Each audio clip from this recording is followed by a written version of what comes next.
I'm Joe Bud from San Gervasi. This is the Rorschach, Georgia update from the 28th of August, 2025. Quick summary of what's going down in Georgia. David Razmadze, head of the city council in Gori, central Georgia, and a member of the ruling Georgian Dream, or Kotsebi party, caused an uproar after the New York Times reported that he praised Russian troops who entered the city during the 2008 Russian-Georgian War. In an article published on Wednesday, the 20th, Razmadze described them as peacekeepers who stopped Saakashvili's thugs from looting the city. He even said he felt thankful for their presence. Yikes. Razmadze later denies using that wording and called the report a lie, insisting he never spoke positively about Russia. He is, of course, lying. The New York Times responded that it quoted his words directly and precisely from a 90-minute interview inside the council building. They probably recorded it, so he better pipe down. Next up, on Wednesday, the 27th, a troubling case in Tbilisi highlighted how underdeveloped Georgia's healthcare system is. An 18-year-old boy with disabilities who cannot speak showed signs of pain and was taken to several hospitals. 3 of them refused to admit him. One said that it had no space, another said it lacked proper conditions, and a third pointed to broken equipment, the absence of a psychiatrist. His mother, Maya Baratashvili, spent the night outside yet another hospital with her son. Videos showed him lying on a hospital floor in distress. After hours of waiting, he was finally admitted. Doctors first suspected a dental issue, but instead discovered severe pneumonia and put him on a ventilator. After disability rights advocates drew wide attention to the case, the health minister met the mother and promised treatment from the country's top doctors. Great. What's not great is the lack of attention and commentary by the Kotsebi leadership about the systemic problem that this highlights. Monday, the 25th, Zviad Tsertseladze, an activist and political prisoner arrested during the pro-European protests, wrote a letter to Pavel Herzinski, the EU ambassador of Georgia, with a plea not to let Europe cancel Georgia's visa-free travel or push the country out of the Council of Europe. In his letter, he described Europe as an idea of freedom built on democracy, law, and human rights, and said that Georgia historically shared the same values. He wrote that losing visa-free travel would isolate Georgians and betray those who fought for closer ties with Europe. His message comes as the European Commission considers suspending visa-free travel regime, giving the Kotsebi government until the end of August to reverse laws that limit rights and stop democratic backsliding. On Saturday, the 23rd, Henri Okhashvili stepped down as head of Georgia's state security service after only 4.5 months in the post. He was moved to a pointless manufactured non-role as Prime Minister Irakli Kobakhidze's advisor on national security. Mamuka Mdinaradze, leader of the parliamentary majority, will take over the role. Move raised suspicion that Okhashvili, who's a member of the Kotsebi elite, was not able to establish tight control over the state security service, one of the most powerful institutions in the country, which is in charge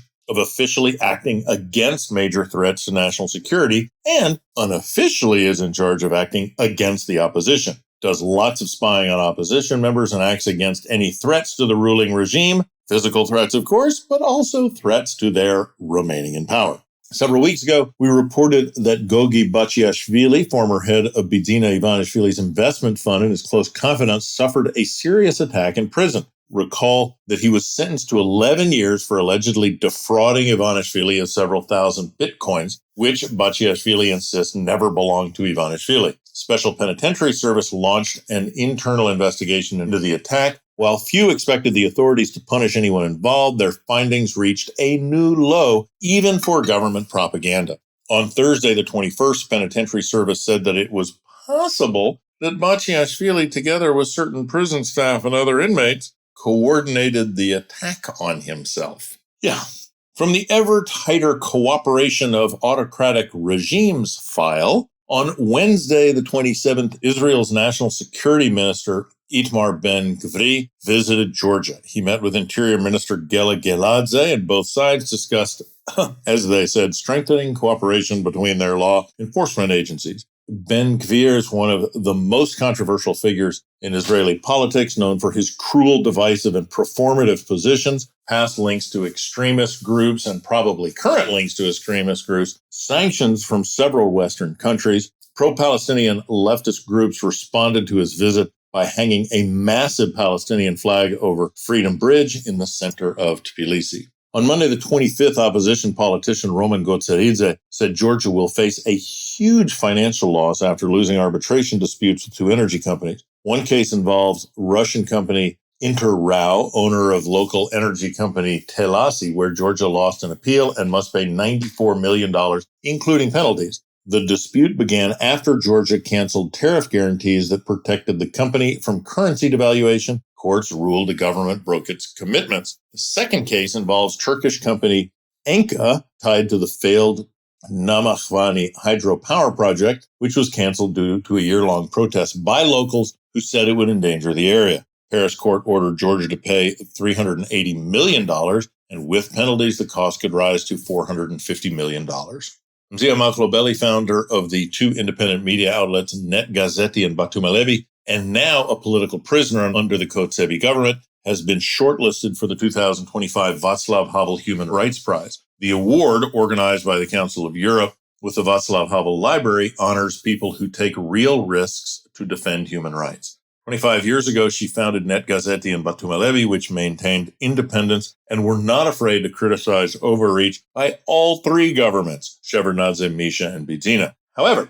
Kotsebi put her behind bars during pro-European protests, accusing her of resisting the police. She faced police abuse while being detained, and her refusal to settle with the authorities by pretending to be guilty, as they wanted her to in order to receive a more lenient sentence, led her to become a symbol of freedom and resistance. Speaking of the media, on Tuesday the 26th, Georgia's Charter for Journalistic Ethics announced that for the first time since 2012, they will not be able to monitor and report on media coverage during major elections, referring to municipal elections set for October. The group usually tracks how TV and online outlets report on campaigns, checking for political bias and professional standards. Charter says that the new repressive laws, the Russian law pushed by the Kotsebi, and the government's broader pressure on media cut off its access to Western donor funding, which made these monitoring projects possible. Without the support, the organization can no longer run large-scale election monitoring. For now, the charter continues basic work on a voluntary basis, such as reviewing citizens' complaints about ethical violations, but it says it cannot provide wider services that once helped improve media and support fair elections.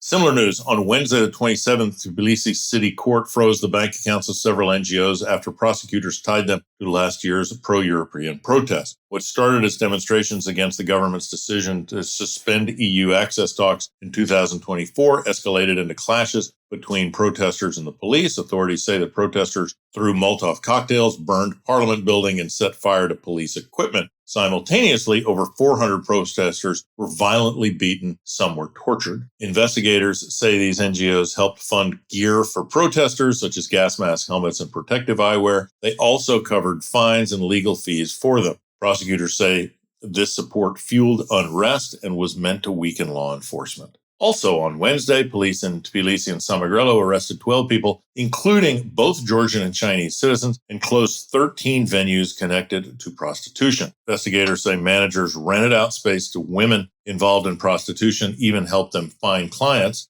taking a part of the earnings. The arrest followed hidden audio and video recordings. The police seized money tied to the activity. The news drew even more attention when it turned out that singer and popular TV personality Khatia Tsereteli, who has produced several viral music videos, was one of those arrested. Okay, it's a little strange. The government declared the 29th of August a public holiday. Prime Minister Kobachidze signed the decree, but authorities have not explained the reason behind the new holiday. The 28th of August is already a public holiday in Georgia for the Orthodox Church's celebration of Mother Mary. The only reason for the new holiday seems to be that it's on a Friday, giving people an opportunity to enjoy a 4-day-long weekend. Or, as they say in Spain, a bridge day. And that's it for this week. Thanks for joining us. New ramble on Georgian slang is out. Check it out. Use the hashtag Georgian slang to discuss or find it. Find the episode in the Rorschach Georgia update on your favorite streaming platform or follow the link in the show notes. Also, for native Georgian speakers, we have made a survey for you to choose the most important Georgian slang words that non-Georgian speakers should know in order to understand Georgia, Georgianness, and what's going on in Georgia right now. Tell us which ones are your favorites. Link in the show notes. Rahmandis.